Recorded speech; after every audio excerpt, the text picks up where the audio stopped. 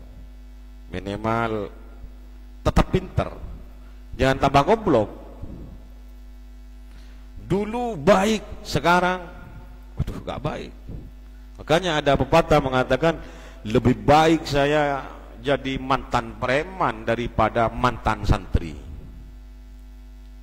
Preman mantan, tobat jadi santri. Kalau santri, mantan santri jadi apa?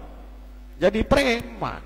Lebih baik jadi mantan preman daripada mantan santri. Jadi kita harus tajaddud ini. Dulu saya preman, sekarang saya harus jadi santri. Dulu saya santri, sekarang harus jadi apa? Harus jadi ustadz. Gitu. Ngajar. Kalau udah jadi ustadz, jadi siapa? Minimal jadi wali saya. Gak jadi wali, ya minimal jadi wali murid nanti. Kalau punya istri, punya anak kan jadi wali murid sampean gitu. Jadi wali-wali, calon wali sampean itu. Harus ada pembaruan. Pembaharuannya bukan pembaruan yang jelek, tapi pembaruan yang baik. Dari yang buruk ke baik, dari baik ke yang lebih baik lagi. Jadi seperti itu kan. Jadi kalau kita jadi orang yang salah, kita harus pindah jadi orang yang benar. benar belum tentu baik. Jadi kalau udah benar harus nambah menjadi orang yang baik. Sudah Isya kan? Belum.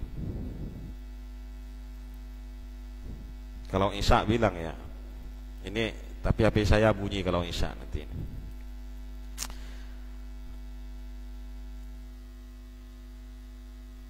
Kurang berapa menit lagi ini.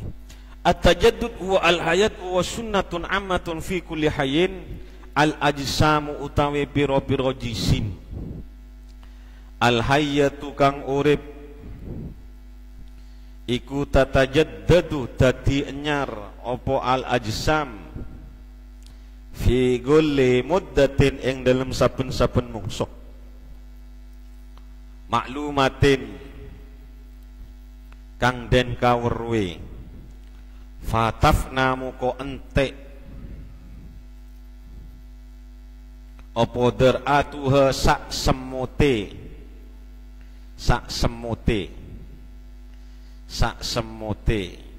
muddatin maklumatin allati kang silai allati lam tabqa kang ora tetep apa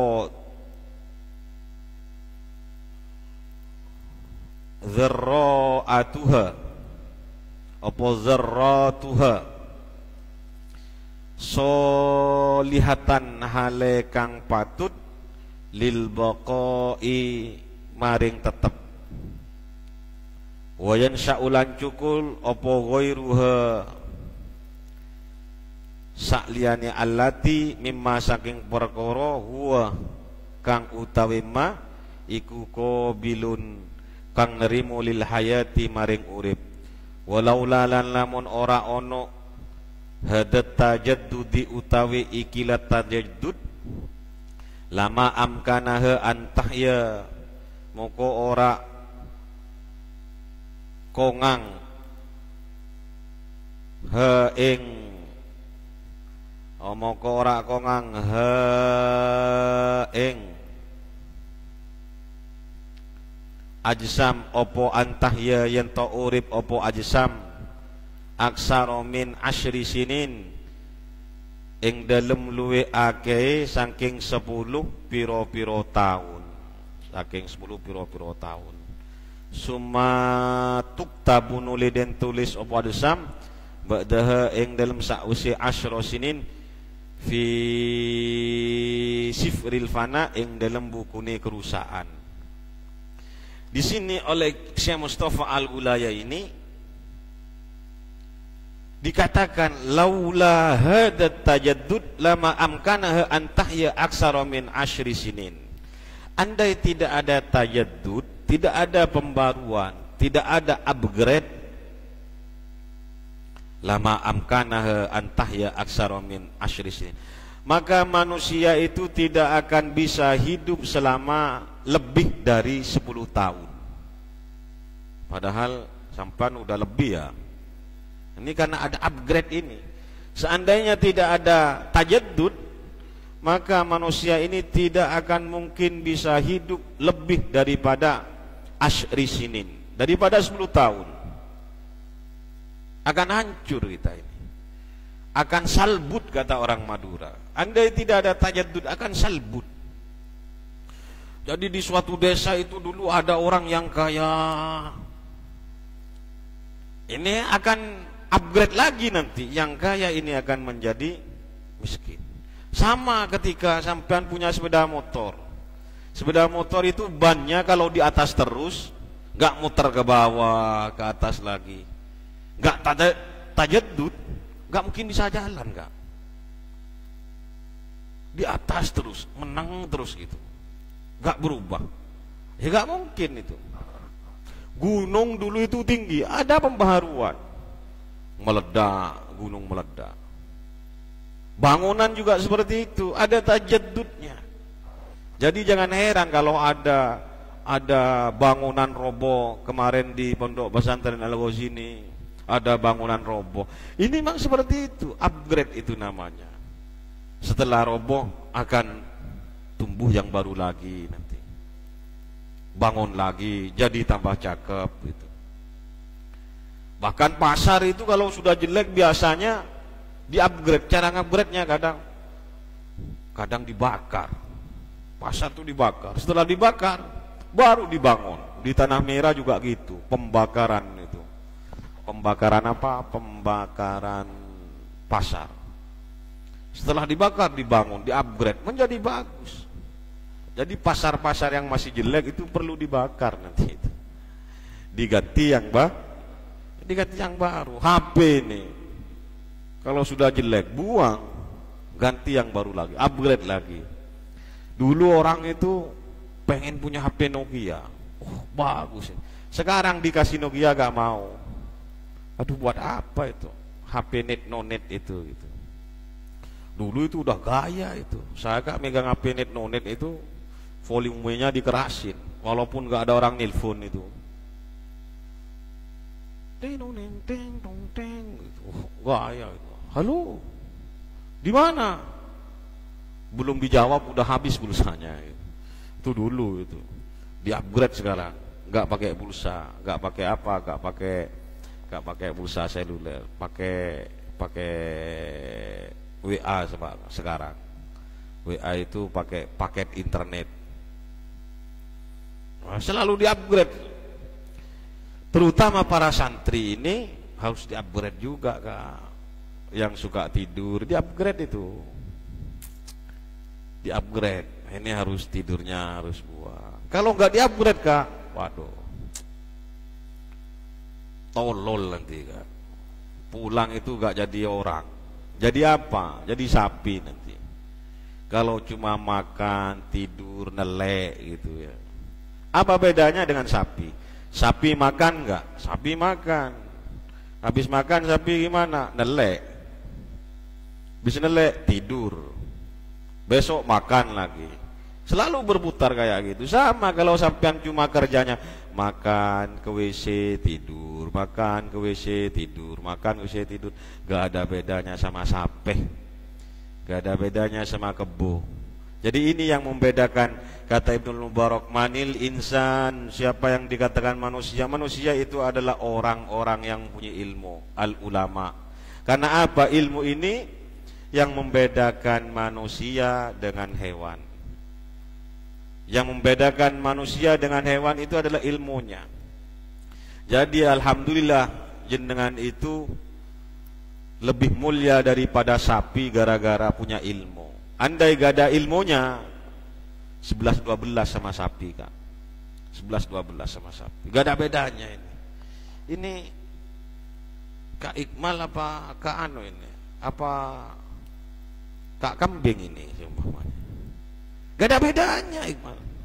Kalau gak punya ilmu, kambing, sapi warnanya coklat. Ayo. Iqmal warnanya coklat juga. Kambing makan, Iqmal makan. Nah, udah ada ini.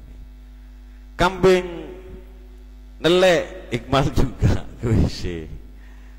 Kambing tidur, sapi tidur, Iqmal tidur. Nah, yang membedakan cuma satu, dengan ilmu. Jadi kita bersyukur kepada Allah, ditakdirkan oleh Allah menjadi orang at-tolabat, orang-orang pencari ilmu, atau bahasa sekarangnya adalah santri. Sun itu artinya matahari, Kak. Iya. Bahasa Inggrisnya matahari apa? Sun. Tree itu tiga. Jadi santri itu harus punya 3 matahari. Harus punya 3 nur, 3 cahaya itu. Cahaya di langit, cahaya di bumi, cahaya di akhirat nanti. Punya matahari.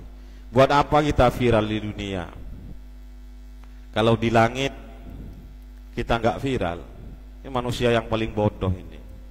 Ada orang nggak viral orangnya, terlihat biasa-biasa saja, ternyata di langit masyhur, viral di langit. Ada itu. Ada seseorang yang ahli wiritan. Nggak tahu anak-anak itu. Saya punya teman kayak gitu dulu. Ada teman satunya kesurupan. teman saya tuh bilang, anggaplah namanya itu Iqmal. Iqmal ini biasa-biasa saja. Pas ada orang kesurupan bilang itu yang ngobatin, saya temannya Iqmal gitu. Oh Iqbal ya, itu walinya Allah.